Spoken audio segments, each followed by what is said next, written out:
নমস্কার, মহাসপ্তমী প্রীতি শুভেচ্ছা অভিনন্দন সবাইকে। এবার আমি আপনাদের উত্তর কলকাতার আরেকটি বিখ্যাত পুজো মণ্ডপ পরিদর্শন করাবো, দমদম পাড় তরুণ সংঘের পুজো। এবছর তাদের 40তম বর্ষে তাদের ভাবনা সত্যান্বেষী ব্যোমকেশ। শরদিন্দু বন্দ্যোপাধ্যায়ের অমর সৃষ্টি ব্যোমকেশ বক্সীকে তুলে ধরেছে তারা এবারের পুজো মণ্ডপে। মণ্ডপটিকে তারা ব্যোমকেশের বিভিন্ন রহস্য অভিযানকে তুলে ধরেছেন, দেখতে পাচ্ছেন। মণ্ডপটিতে তারা কমিক্সের মাধ্যমে ব্যোমকেশের বিভিন্ন অভিযানকে তুলে ধরেছে।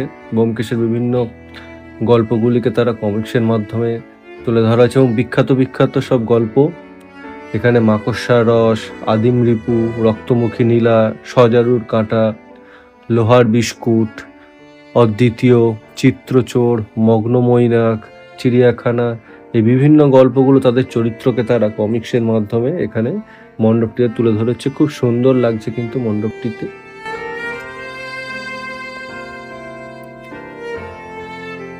এবং চরিত্রগুলোকে খুব সুন্দরভাবে তারা ফুটে তুলেছে। যারা ব্যোমকেশ প্রেমী তাদের জন্য এই মণ্ডপটি খুব আদর্শ জায়গা হতে চলেছে এবারের 2025-এর দুর্গাপুজোতে।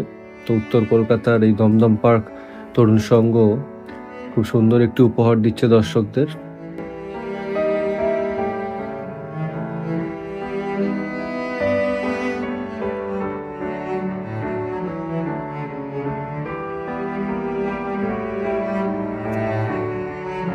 এই হচ্ছে মা দুর্গার মূর্তি।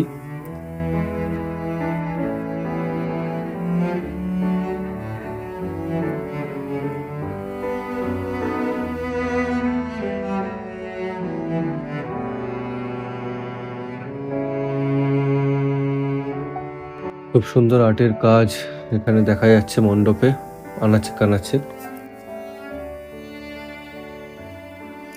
এটা খুব বিশাল বড় বই রাখা রয়েছে, ব্যোমকেশের ডায়েরি। তো আপনারা আসুন, এসে দমদম পাড় তরুণ সংঘের এই পুজো মণ্ডপটি সামনাসামনি দেখুন, দেখলে আরো ভালো লাগবে। এবং যারা আসতে পারছেন না তারা ভিডিওটা শেষ পর্যন্ত দেখুন, তাহলে মণ্ডপটি উপভোগ করতে পারবেন। তো এরকম আরো বেশ কিছু পুজো মণ্ডপের ভিডিও আমি নিয়ে আসবো আপনাদের সামনে। আপনারা আমার এই চ্যানেলটি দেখতে থাকুন, তাহলে চ্যানেলটি সাবস্ক্রাইব করে দিন, তাহলে পরবর্তী ভিডিওগুলো আপডেট আপনারা পেয়ে যাবেন।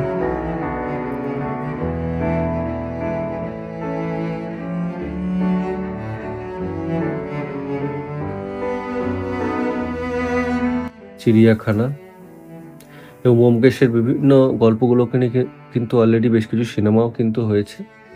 আপনারা সিনেমাগুলো হয়তো দেখে থাকতে পারেন। তো সেই চরিত্রগুলোকে এরা তুলে ধরেছে তাদের মণ্ডপে।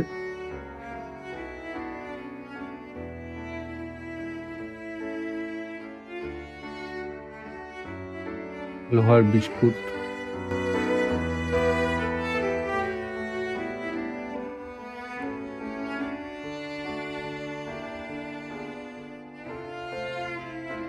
ধন্যবাদ ভিডিওটি দেখার জন্য।